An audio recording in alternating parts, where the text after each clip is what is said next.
Hello, good morning. প্রভুর সেবার আজ তৃতীয় দিন।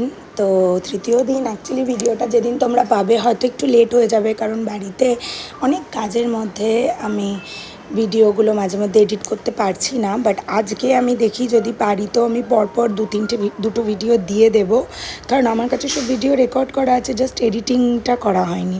তো যাই হোক, আজকের দিনে রবিবার ছিল, তো সকাল সকাল দুপুকে ড্রয়িং ক্লাসে দিয়ে গেছিলাম আমি পোড়ামাতলায়। পোড়ামাতলায় গিয়েই দেখি মা পোড়ামার আরতি হচ্ছে, মানে সে তো এক উপরি পাওনা। মা পোড়ামার আরতি দর্শন করে, মা ভবতারিণী দর্শন করে, বাবা তিলেশ্বরকে দর্শন করে আমি জগন্নাথ দেবের জন্য ফুল আর মালা সব কিছু নিয়ে অবশ্যই একবার গৌড়ের সাথে দেখা করে বাড়ি চলে এসেছি। প্রভুর আজকে ড্রেসটা চেঞ্জ করব। অর্জুন আর আমার দুজনেরই মনে হয় যে মানে প্রভুকে একই জামা পরিয়ে আমরা রাখবো না, তো সেই হিসাবে আর কি জামা আজকে চেঞ্জ হবে।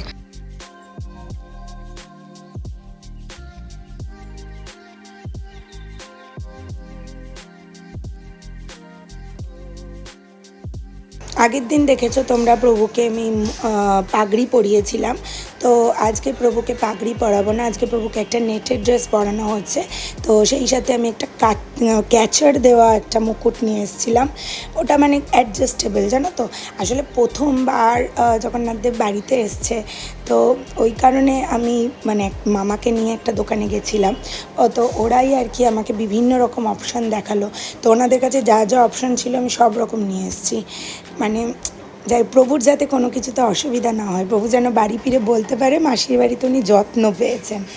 তো সেই পুরোটাই চেষ্টা করছি প্রভুর অনেকভাবে যত্ন করার।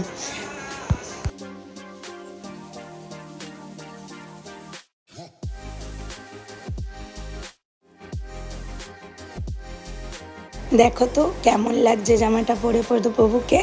এরপরে তো গিরিধারী মামা আসবে, পুজো করবে, মালা পরাবে, তারপরে সব কিছু আবার হবে সুন্দর, আরও সুন্দর লাগবে। দেখো মামা পুজোয় বসে গেছেন, তো এখানে প্রভুর পুজো চলছে আর আমি এবার করে নেবো বাকি কাজগুলো। ততক্ষণ মামা পুজো করছে, আমি মামার সাথে একটু ওই আর কি একটু এইটা এগিয়ে দেওয়া ওটা এগিয়ে দেওয়া এগুলোই করি। মামা খুব সুন্দর করে পুজো করে আর কি।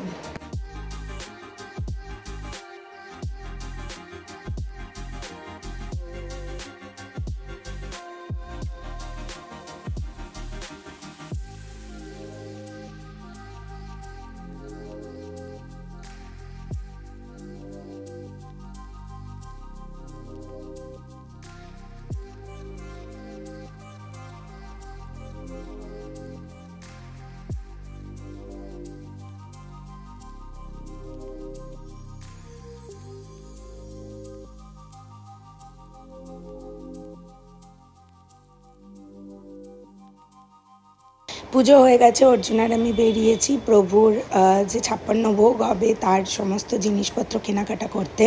তো মাটির থেকে শুদ্ধ কিছুই হয় না, তো সেই জন্য মাটিরই কিছু জিনিসপত্র আমরা এখানে নিচ্ছি। আর আমার আর অর্জুনের আজকে পুরো ফ্রাস্ট্রেটেড অবস্থা, আমরা দেখতেই পাচ্ছ মুখ চোখ দেখে। তবে একটা খুব ভালো জিনিস হয়েছে, আজকে আমার আর ডুগ্গুর নিমন্ত্রণ ছিল মহাপ্রভু বাড়িতে। আর যেহেতু বাড়িতে ভোগ প্রসাদ অ্যাকচুয়ালি সবারই ছিল, কিন্তু যেহেতু বাড়িতে ভোগ প্রসাদ হয় সেটাও তো সবাইকে পেতে হবে। তো আমি আর ডুগ্গু গেছিলাম মহাপ্রভু বাড়ি প্রসাদ পেতে। সন্ধেবেলা অ্যাজ ইউজুয়াল গিরিধারী মামার একটা সুন্দর পাঠ দিয়ে একটা সুন্দর ভগবত কথা শুনে, জগন্নাথ দেবের মিষ্টি মিষ্টি গল্প শুনে আজকের দিনটা আমাদের শেষ হলো। আর প্রভু থাকলে এত সুন্দর করে দিনগুলো যাচ্ছে, মানে আমার জানি না কেন আনন্দর থেকে বেশি দুঃখ হচ্ছে এটা ভেবে যে দিনগুলো এগিয়ে আসছে, প্রভু চলে যাবে। জানি না আমি কি করে প্রভুকে বিদায় দেবো। তবে আমি জানি মানে আমার যদি বাস চলতো আমি ওনাকে রেখেই দিতাম, আমি ওনাকে কিডন্যাপ করে রেখে দিতাম, কিন্তু যেতে দিতাম না জানি, কিন্তু নিয়ম, যেতে তো হবে, ফিরতে হবে বাড়িতে। তো দেখা যাক, ততক্ষণ তোমরা গিরিধারী মামার সুন্দর পাঠটা শোনো। আমাদের দিয়েছেন আর কি চাও। সামনে রয়েছে সুরধনী গঙ্গা, কুলু কুলু নাদে নিনাদিত হয়ে প্রবাহিত হয়ে চলেছেন, যার স্পর্শ করলে মানুষ পবিত্র হয়ে যাবে। এমনকি গঙ্গার শত যোজন পর্যন্ত যদি বাস করা যায়, বলেন সেই ধন্য শুধু নয়, সেই কৃতকৃতার্থ হয়ে যাবে। তাহলে একই নবদ্বীপ ধাম, তার মনে সুরধনী গঙ্গা। জানেন আপনারা গঙ্গার এসেছেন সেই সমুদ্র হিমালয়, হিমালয় থেকে একবারে সমুদ্রে এসে মিশেছেন গঙ্গা। এত দীর্ঘতম বিশাল প্রবাহ মানা সুরধ্বনি, অনেক নাম। কোথাও ভগীরথী ছিলেন বলে তার নাম ভাগীরথী, কোথাও হুগলি জেলার উপর দিয়ে গেছে বলে পশ্চিমবাংলার ব্যাপে রয়েছে হুগলি নদী, কোথাও হ্যাঁ সবসময় খাবো আর হাঁকবো, এত খাওয়ার ব্যবস্থা। তবে জগন্নাথের কোনো কিছু বাইরের জিনিস মানে কেমিক্যাল ব্যবহার হয় না। এই যে হলুদের গুঁড়ো এখন আপনারা কিনছেন বাজার, তৈরি হয় কিভাবে জানেন? অনেকে বলবেন এইগুলো সমালোচনা, মোটেই নয়। আমাদের দেখা পচা এত বিশাল, পোকা লেগে গেছে বহুদিনের, পড়ে নষ্ট হয়ে গেছে, সেইগুলো কেমিক্যালের রং দিয়ে হলুদ তৈরি হচ্ছে, বাজারে কিনে নিয়ে আসছে। হ্যাঁ, নামি কোম্পানির নাম দিয়ে বেরিয়ে যাচ্ছে। হলুদ, গোটা হলুদ যদি হলুদ ব্যবহারই করতে হয়, এগুলি উপকার আছে, কিন্তু এই গুঁড়ো হলুদের কোনো উপকার, এগুলো কেমিক্যাল দিয়ে তৈরি। কিন্তু জগন্নাথের কোনো বিদেশি জিনিস, হ্যাঁ, বা কোনো কেমিক্যাল জাতীয় বস্তু এখনো পর্যন্ত জগন্নাথের ভোগে লাগে না। এইভাবে মা কি করলেন? মা তাকে বেঁধে দিলেন। তেমনি মা যেমন বৃন্দাবনে গোপালকে বেঁধেছিলেন, তেমনি রাজা ইন্দ্রদ্যুম্নের ভক্তিতে জগন্নাথ বাঁধা পড়েছিলেন, এবং আজও তিনি বাঁধা পড়ে আছেন।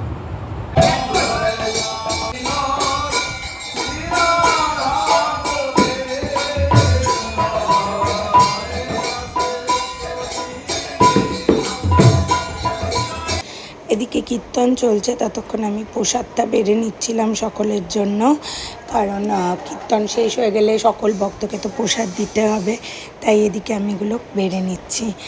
আর দিনটা আজকে এইভাবেই শেষ হলো। আশা করি ভিডিওটা তোমাদের ভালো লাগবে, ভালো লাগলে লাইক শেয়ার অবশ্যই করে দিও।